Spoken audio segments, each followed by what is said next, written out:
خیرپور کے ایک چھوٹے سے گاؤں میں پپو کا ہوٹل بہت مشہور ہوٹل تھا۔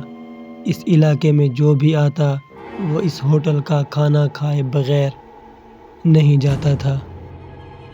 یہاں کے کھانے کا ذائقہ ایسا تھا کہ لوگ اسے کبھی بھی نہیں بھول پاتے تھے۔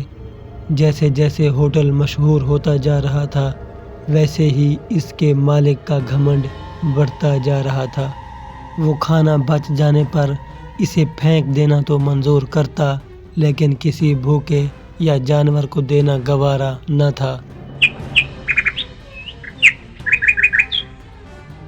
اس کے ہوٹل پر ایک دن ایک بھکاری آیا۔ اس بھکاری نے اللہ کے نام پر کھانا مانگا لیکن ہوٹل کے مالک نے کھانا دینے سے انکار کر دیا۔ بابا جی، بہت بھوک لگی ہے، کچھ کھانے کے لیے دے دو نا، کئی دنوں سے کچھ نہیں کھایا، بہت بھوکا ہوں۔ بابا، اللہ کے نام پر کچھ دے دو۔ جا صبح صبح پتہ نہیں کہاں سے آ جاتے ہیں منہ اٹھا کر، میرے پاس کچھ نہیں ہے۔ بابا جی، تھوڑا سا کھانا دے دو نا، خدا تمہارا بھلا کرے گا۔ بھکاری کے بار بار صدا لگانے پر ہوٹل کا مالک غصے میں آ جاتا ہے اور وہ اپنے نوکر سے کہتا ہے کہ اسے دھکے دے کر ہوٹل سے باہر نکالو۔ بلو، اس بھکاری کو دھکا دے کر ہوٹل سے باہر نکالو، یہ مجھے ہوٹل میں نظر نہیں آنا چاہیے۔ پپو ہوٹل والے کا ملازم بھکاری کو دھکے دے کر باہر نکال دیتا ہے۔ بھکاری بھوک اور گرمی کی وجہ سے بے ہوش ہو جاتا ہے۔ مجھے لگتا ہے کہ یہ بھکاری مر گیا ہے۔ اگر مر گیا ہے تو میں کیا کروں؟ جاؤ اسے ہوٹل کے پیچھے کے کنویں میں پھینک دو اور کسی کو پتہ بھی نہ چلے۔ مالک، میں اسے کنویں میں پھینک آتا ہوں اور کسی کو پتہ بھی نہیں چلے گا۔ ببلو اپنے مالک کے حکم پر اس بھکاری کو کنویں میں پھینک دیتا ہے لیکن راستے میں اسے عجیب محسوس ہوتا ہے۔ ببلو جب بھکاری کو کنویں میں پھینک رہا ہوتا ہے تو اسے پیچھے سے ایک تھپڑ لگتا ہے لیکن ببلو یہ نہیں سمجھ پاتا کہ یہ تھپڑ کس نے مارا ہے۔ اصل میں یہ اسی بھکاری کی روح ہوتی ہے جو اس نوکر کو تھپڑ مار رہی ہوتی ہے۔ ببلو بہت ہی بے چین اور پریشان ہو جاتا ہے۔ مالک شام کو تمام نوکروں کو چھٹی دے کر ہوٹل بند کر کے اپنے گھر جا رہا ہوتا ہے۔ راستے میں اسے ایسا محسوس ہوتا ہے کہ جیسے کوئی اس کے پیچھے آ رہا ہے۔ ایک جگہ پر راستے میں اس مالک کے پاؤں پکڑ لیے جاتے ہیں اور وہ ایک ہی جگہ پر کھڑا رہ جاتا ہے۔ مالک کی آگے چلنے کی ہمت نہیں ہوتی۔ اتنے میں اس کو پیچھے سے ایک زور سے تھپڑ لگتا ہے لیکن پھر بھی اس کو سمجھ نہیں آتی کہ اس کے ساتھ کیا ہو رہا ہے۔ ہوٹل کا مالک پسینے سے شرابور ہو کر گھر پہنچتا ہے۔ گھر جا کر اپنی بیوی سے کہتا ہے کہ کھانا لے آؤ۔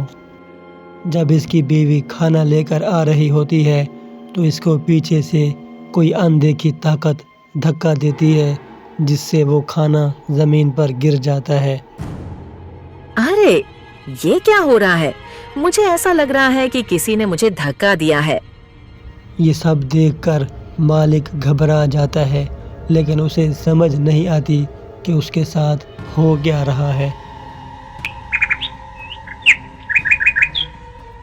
اگلے دن اس کے ہوٹل پر عجیب و غریب چیزیں ہونے لگ جاتی ہیں۔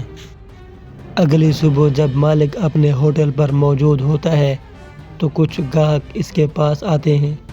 جیسے ہی یہ گاہک کے سامنے کھانا رکھتا ہے تو کھانا خود بخود غائب ہو جاتا ہے۔ ارے یہ کیا ہو رہا ہے؟ میرا کھانا کہاں غائب ہو گیا؟ لیکن گاہک کے چہرے پر خوف کے آثار نمایاں ہوتے ہیں اور وہ ہوٹل چھوڑ کر بھاگ جاتا ہے۔ اسی طرح ایک اور گاہک آتا ہے، وہ سبزی کا آرڈر دیتا ہے لیکن سبزی اس کے سامنے گوشت میں بدل جاتی ہے۔ اسی طرح ہر آنے والے گاہک کے سامنے کوئی نہ کوئی سین ہونے لگتا ہے۔ کبھی کسی کا سالن ہوا میں اڑنے لگ جاتا ہے، کبھی کسی کی روٹیاں ہوا میں اڑنے لگ جاتی ہیں اور کبھی کسی کا پانی خون کی شکل اختیار کر جاتا ہے۔ ہر گزرتے دن کے ساتھ پپو کے ہوٹل پر عجیب و غریب چیزیں ہونے لگتی ہیں۔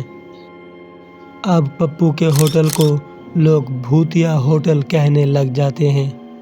اگلے دن مالک اپنے ہوٹل پر بیٹھا ہوتا ہے اور وہ پیسے گنتی کرنے کے لیے اپنا کاؤنٹر کھولتا ہے، لیکن پیسوں والے کاؤنٹر میں اس فقیر کی کھوپڑی پڑی ہوتی ہے جسے اس نے ہوٹل کے کنویں میں پھینکوایا ہوتا ہے۔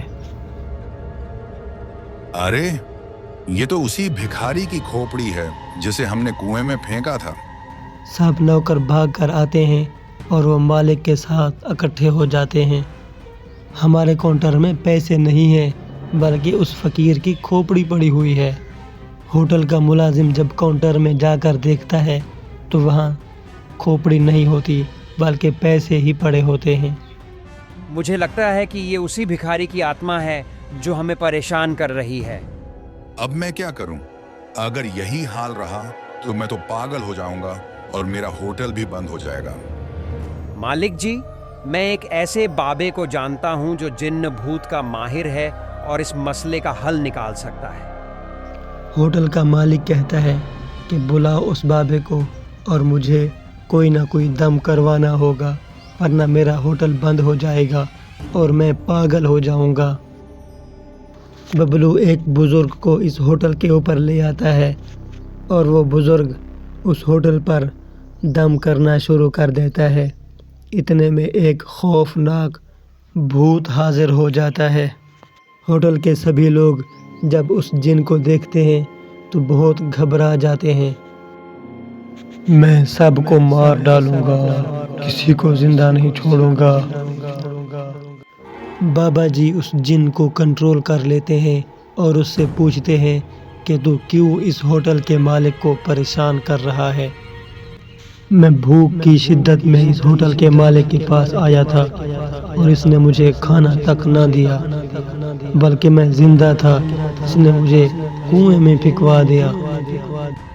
مجھے معاف کر دو، اب میں کسی بھی بھوکے کو کھانا کھلائے بنا نہیں جانے دوں گا۔ میں اپنی غلطی مانتا ہوں، مجھے معاف کر دو۔ بابا جی کچھ دیر منتر پڑھتے ہیں اور اس جن کو ہمیشہ ہمیشہ کے لیے جلا دیتے ہیں۔ ہوٹل کے مالک کو اپنی غلطی کا احساس ہو جاتا ہے۔ وہ وعدہ کرتا ہے کہ وہ آئندہ کسی بھی بھوکے کو خالی ہاتھ واپس نہیں بھیجے گا۔ جلد ہی اس کا ہوٹل دوبارہ آباد ہو جاتا ہے، لیکن اب وہاں بھوکوں کو مفت کھانا دینا رواج میں بدل جاتا ہے۔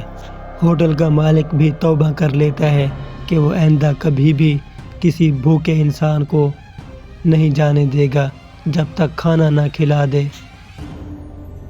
اس ویڈیو کو لائک اور ہمارے YouTube چینل کو سبسکرائب کرنا مت بھولیں تاکہ آپ ہماری اور بھی دلچسپ کہانیاں دیکھ سکیں۔